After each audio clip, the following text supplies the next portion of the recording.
Kamusta po para sa ating lahat dyan mga katropa at sa ating lahat ng mga taga-subaybay. Marami pong salamat at palagi tayong andyan sa pagpapakalat ng good vibes at ginintuang aral para sa lahat.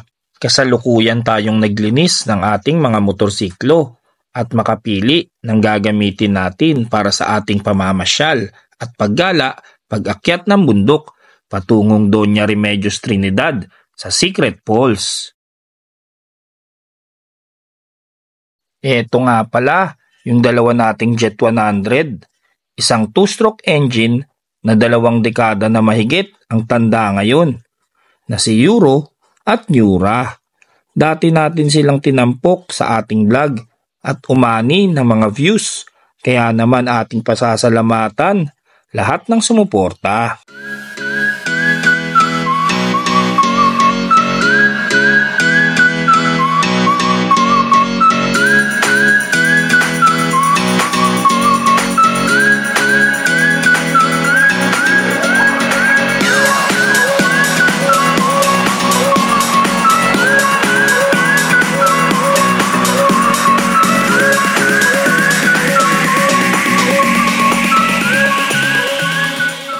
Eto naman yung motor na paborito ni Mrs.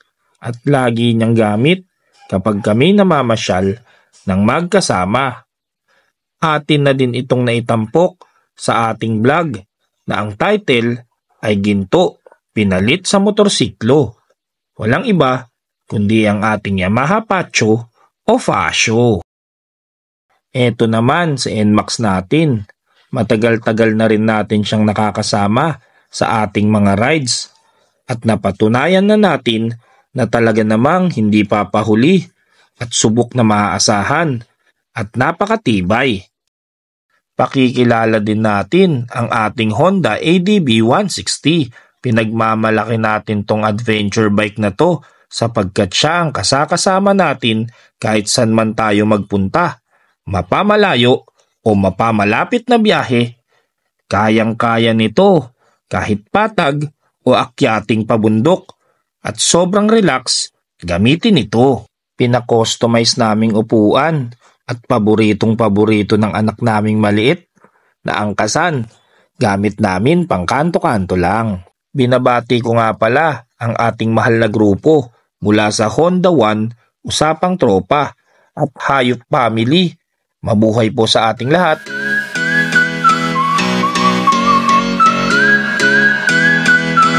At hindi papahuli syempre ang ating Suzuki Next na lagi nating gamit sa araw-araw.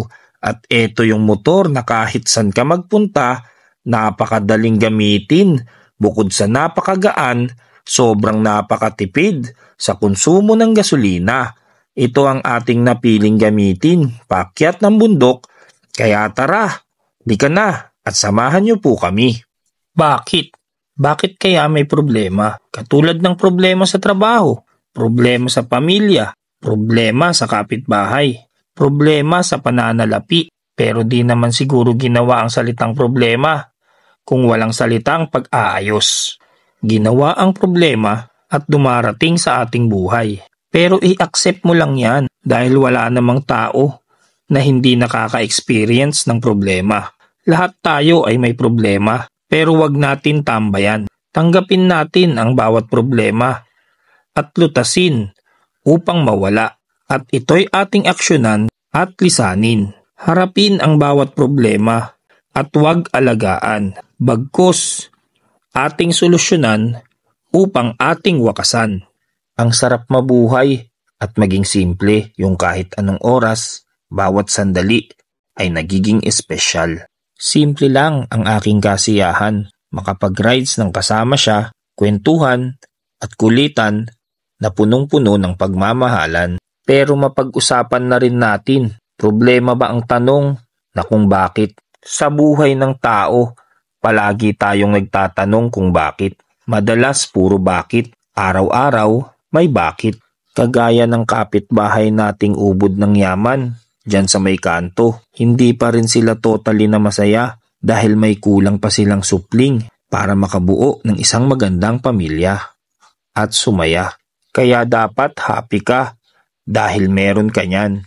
Minsan, madalas mong kinukumpara yung buhay ng kaibigan mo o nung kaklase mo mula noon hanggang ngayon. Oo nga't, yung iba ay may mas maganda silang buhay kumpara sa iyo. Pero isipin mo din na hindi naman lahat ng iyong kaibigan ay kagaya niya at kagaya mo. Kung minsan, pansin mo na nahihirapan ka na pero di mo alam na may mas nahihirapan pa kaysa sa'yo. Hindi naman ginawa ng may likha na lagi tayong nasa gitna. Minsan, nasa laylayan din. At kung tayo'y magtitiwala sa ating sarili, kaya din nating makipagsabayan, gumitna, papuntang paitaas. Eto pa minsan, di ka makontento, kumakain ka na ng 3 beses sa isang araw. Pag sinuwerte, may merienda ka pa. Sinisisi mo ang sarili mo, bakit ngayon?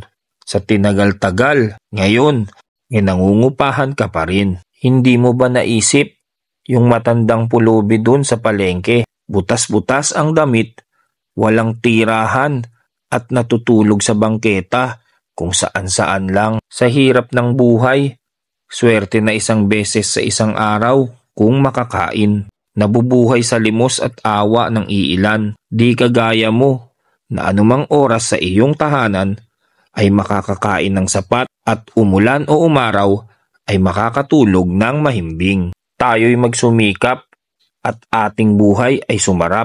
Lahat tayo pantay-pantay at ating panghawakan ang ating mga pangarap. Ito ang tanong ng karamihan at minsan naitanong ko na rin. Magandang kotse, magandang trabaho, magandang bahay at maging mapera. Lahat ng yan ay darating. Umpisahan mo lang sa pagbuo ng iyong pamilya at masaya kayong bumuo ng inyong mga pangarap. Unti-unti lang at walang imposible. Yan ay darating. Suportahan nyo lang ang bawat isa. Mahalin nyo lang ang bawat isa. Magtiwala kayo sa bawat isa at yan ang susi sa lahat ng inyong mga pangarap upang ito'y mabuksan at ating makamit. Ang bawat problema ay laging andyan lang, pero ang bawat solusyon ay nasa ating mga kamay lamang. Kaya take note mga idol, mga tropa natin dyan.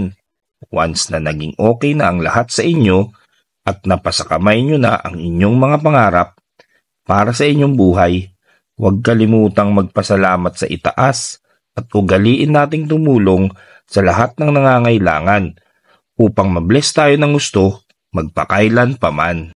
Tara, at andito tayo ngayon sa Secret Falls, Doña Remedios, Trinidad at sabay-sabay nating tuklasin kung ano man ang meron ditong taglay.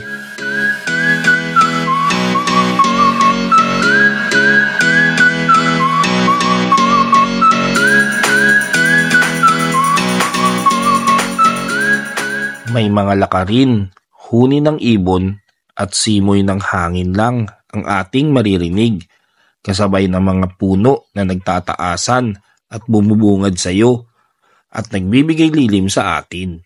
Dire-diretsong falls na agad tayo at wala nang patumpik-tumpik.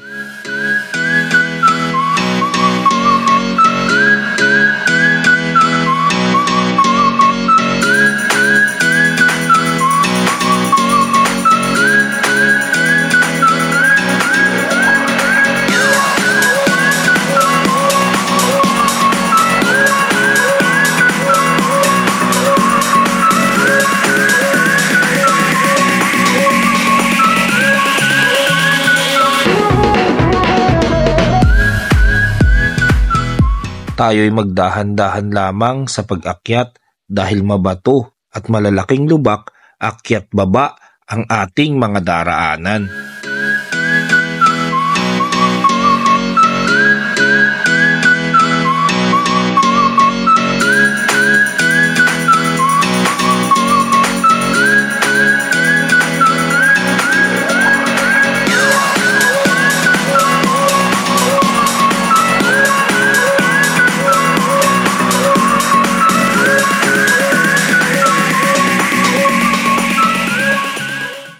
Summer season ngayon, kaya naman ang tubig sa falls ay hindi kalakasan ngayong buwan ng Marso.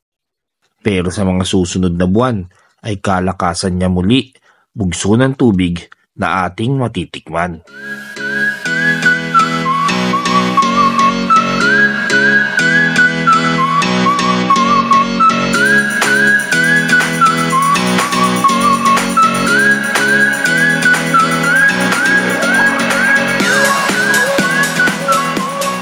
Napakalinis at ang lamig ng tubig dito. Bagay na bagay ngayong tag-init, lika at tayo'y magpalamig.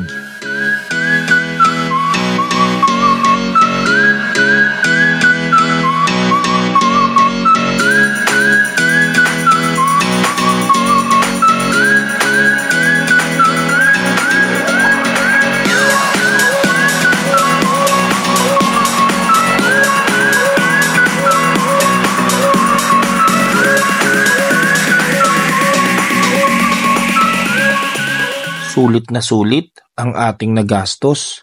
20 pesos na environmental fee, cottage na 200 pesos, kagaya dito, tabing ilog mismo, at 90 pesos kada tao ang ating binayaran sa ngayon. Pwede na ding magluto at mag-ihaw-ihaw ng ating mga pagkain at upang pagsalusaluhan. Ang kagandahan dito, bukod sa kanilang falls, pwede ring mamili kung saan mo gustong maligo dahil meron din silang malinis na swimming pool na ang tubig ay mula galing sa kabundukan. Pwede ka ding magbabad sa kanilang ilog upang magparelax, ramdamin ang tahimik at malilim na lugar na sadyang kay ganda.